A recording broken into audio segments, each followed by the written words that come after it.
Between 1964 and 1968, Opel produced one of its most ambitious and luxurious vehicles ever, the Opel Diplomat A. This car was part of Opel's prestigious KAD series, short for Captain, Admiral and Diplomat. The KAD models shared a common platform and design but differed in terms of engine choices, equipment and market focus. The Diplomat, sitting at the top of the trio, stood out with its powerful American-sourced V8s and luxury appointments that rivaled the likes of Mercedes-Benz and BMW.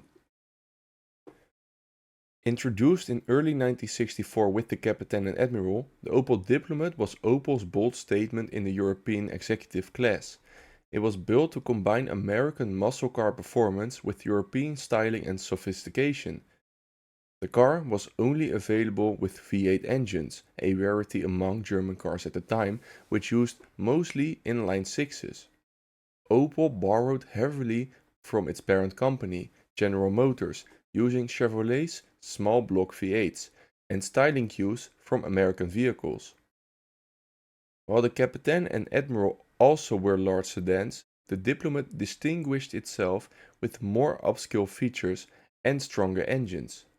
It was clearly targeted at customers who wanted more than just comfort and practicality.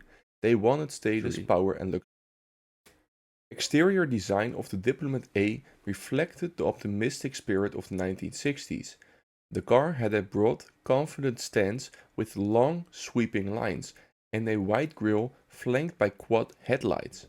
Chrome accents adorned the bumpers, window surrounds and door handles, measuring nearly 5 meters or 4 meters and 95 centimeters in length. The car was imposing on the road and looked every bit the flagship model Opel intended it to be.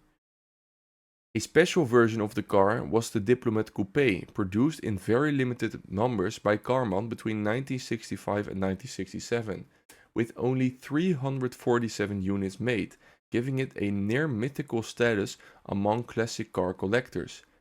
This sleek two-door version had a lowered roofline and a more dynamic proposition and more dynamic proportions, making it more of a grand tourer than a traditional sedan. On the inside, the Diplomat A was equally luxurious. Depending on the version and options, buyers were treated to plush velour or fine leather upholstery, thick carpeting, and polished wood veneer accents.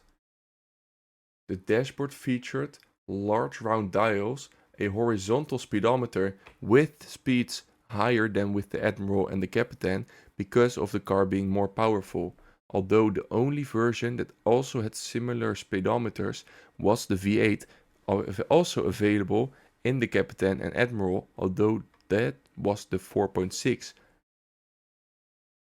The steering wheel was often a thin-rimmed unit, and buyers could opt for electric windows, a sunroof, and even air conditioning, all of which were rare at the time in European cars.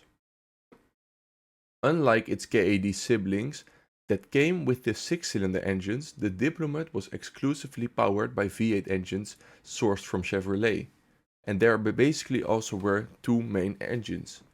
The 4.6-liter V8, which was also available in the Captain and Admiral, and this produced 188 horsepower between 1964 and 1967 for the limousine. This wasn't available for the coupe. It produced 347 Nm of torque, giving the car at that time decent 0 to 100 time of 10.4 seconds and a actually very good top speed of 200 km an hour. This engine, as well as the other V8 engine, was always paired with a 2-speed Powerglide automatic transmission, also taken from Chevrolet, and the fuel consumption was set to be 15.3 liters per 100 kilometers, although on short trips and in cities this could easily go higher and beyond than 20 liters per 100 kilometers. In 1967, an even bigger 5.4 liter V8 became available for the limousine, and this engine already was used before 1967 for the coupe, as it was available since 1965 for the coupe.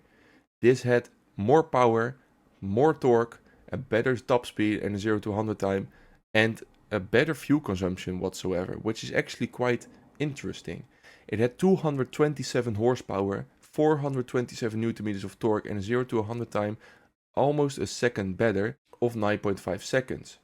The top speed was also higher at 210 km an hour, although it used the same 2-speed Powerglide automatic also used in the 4.6 liter V8. It basically had a somewhat comparable fuel consumption of 15 liters per 100 kilometers, although I'd reckon that this would also be around 15 to 20 liters on short trips. This performance, as said before, came at a cost, as fuel consumption easily could exceed 20 liters per 100 kilometers, especially as said before in city driving or under heavy acceleration. And this was somewhat acceptable for a luxury car in the 1960s, but would later become a disadvantage between the oil crisis in the 1970s, in which cars would become more fuel efficient. Underneath the American-inspired exterior was a more refined European chassis, as the Diplomat A used a front-engine rear-wheel drive layout with independent front suspension and a rear axle. Later models received a ZF recirculating ball steering system and heated rear windows, which actually made the car more luxurious and up to standard. The ride quality was very soft, aimed at long-distance comfort rather than sporty handling, and it floated over uneven roads, although body roll in corners was noticeable. The brakes were reliable but not especially powerful by modern standards and were just, regular brakes. Drivers and passengers were isolated from road noise, and the cabin was comfortable even by luxury standards of the time. It was a true cruiser, more suited for fast highways than winding roads. It wasn't aimed at performance, and that's easily what you can see on the performance stats, as 9.5 seconds at the time already wasn't that big of a deal, but it was just aimed on, comfort. Over its production run, a total of 9,152 Diplomat A units were built, and of these, 8,848 were sedans, and only 347 were coupés. A small number of sedans were equipped with the 5.4 liter engine, which became available after 1967, and this was just estimated at over 300 units, making these, with the coupé, also extremely rare. In total, which you could also maybe see in my other Captain or Admiral videos, the KADA line saw about 89 to 90,000 units made, of which 24,249 Captains, 55,876 Admirals, which was the most successful, and 9,152 Diplomats. This relatively modest production meant that the Diplomat A was never a high-volume model, but served instead as a technological and branding showcase for Opel.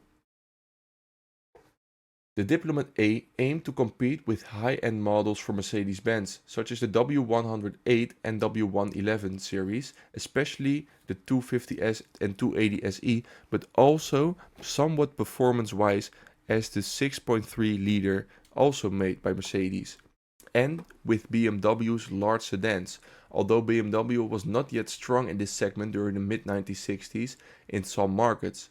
It also challenged premium imports like Jaguar and the somewhat comparable Citroën DS Prestige models, which were also very expensive at the time. In price and prestige, the Diplomat Coupé rivaled models like the Mercedes 280 SL and even entry-level Porsche 911s. However, it lacked their brand identity, such as a sporty and luxurious coupe brand, and just the overall performance dynamics. As I said before, the cars had some body roll in corners. Besides this, the Diplomat A was also much more expensive, making it even less competitive, as it was more expensive than the Porsche 911 Coupe.